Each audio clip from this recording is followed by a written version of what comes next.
Mga kababayan, mga katambay, si Kamanong po, nagbabalik na naman po muli para po magkomento po sa inyo dito po sa Tambayang Makabayan.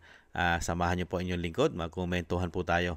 Magandang umaga po muna sa inyo, tanghali, hapon, gabi at madaling araw po mga kababayan. Sana po nasa maayos po tayong kalagayan. Ito po, komentuhan po natin mga tambay, ito pong pahayag.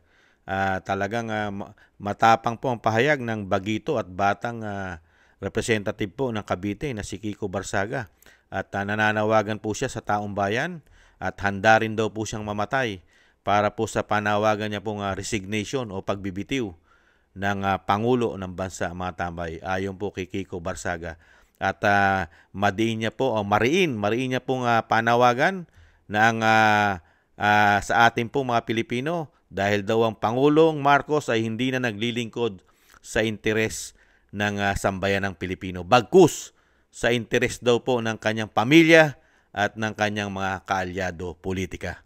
Nakikita naman po natin yung mga tambay. Ang nagiging takbo po ng gobyerno ay hindi na po interes ng taong bayan. Interes na po ng kanyang pamilya at ng kanyang mga kaalyado politika. Ayon po yan sa batang-bata pong representative po ng Cavite na si Kiko Barsaga. At yan din po nararanasan po natin mga tambay.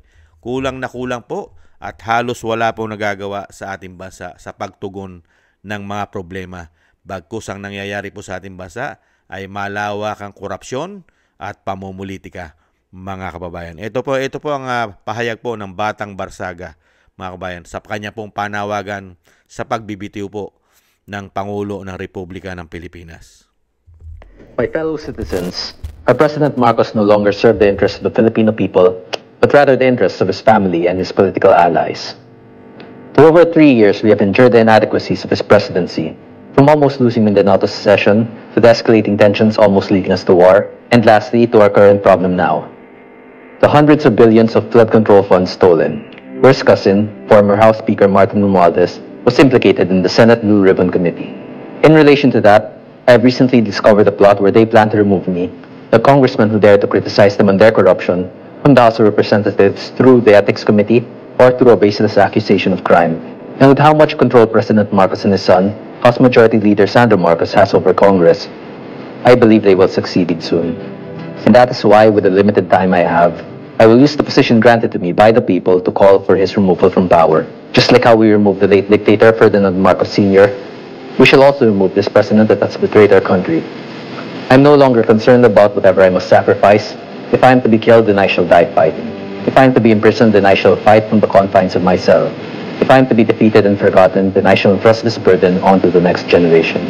With Defense Secretary Gibo Chidoro bringing our country closer and closer to a war with China, I'm uncertain of our future, but there is hope. Armed forces of the Philippines, Philippine National Police, and Philippine Reserve Forces, along with all the citizens who dream of a better future for our country and our descendants, join our call to invoke our democratic right to have our voices be heard. Let us call upon people power and create a better Philippines that our children will be proud of. Starting October 12, 2025, we shall work towards freeing our beloved country from the hands of the greedy and corrupt. Long live the Philippines, long live the Filipino people. Yan po mga tambay. My fellow citizens, ang pahayag po ng ating batang-bata, panawagan po, ito pong darating na October 12, mga tambay, ay may panawagan po siya na hinihikayat niya po ang ating pong mga kababayan. Tayo po, dahil nga po ang ginagawa po ng pamahalaan ay hindi na po sa pagpapatakbo po at kagandahan at kaayusan ng ating bansa. Hindi na po sa interes ng bansa, hindi na rin po sa interes ng milyong-milyong Pilipino ang ginagawa po ng pamahalaan, mga kabayan. At kahanga-hanga po dahil isa pong bagitong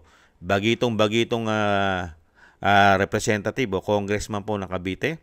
At ito po ay kabago-bago lang po ito dahil ngayon lang po nakapasok ito at nanalo po na itong 20 Congress mga tambay. Ay nakita niya na po ang kabulukan, ang bulok na sistema po ng gobyerno mga kababayan. At nakita niya lahat magmula po sa House of Representatives, lalong-lalo po sa pagpapatakbo po ng Malacanang at lalong-lalo nakita niya at nadismaya siya sa pagpapatakbo lalong-lalo po sa korupsyon.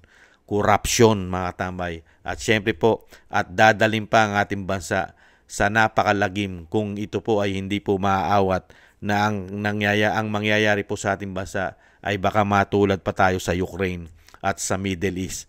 Hindi po ba?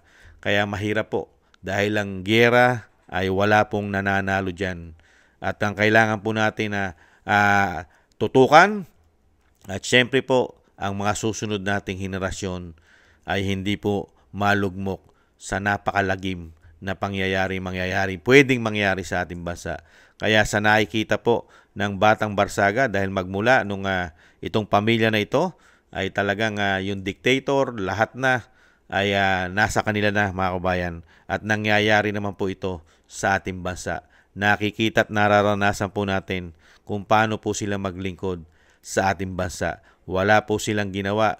Mahigit 3 taon, dinala po tayo sa napakahirap na sitwasyon ng ating bansa. Lalo-lalo po sa napakaraming problema na tayo ang nakakaranas. Kahirapan, pagbaha, at nahandyan pa napakaraming sakuna na kulang po sila sa pagtugon, mga kababayan. At syempre, ang ating pang-araw-araw na pangangailangan ay hirap na hirap po sila o hirap na hirap po nilang solusyonan ang mga ito.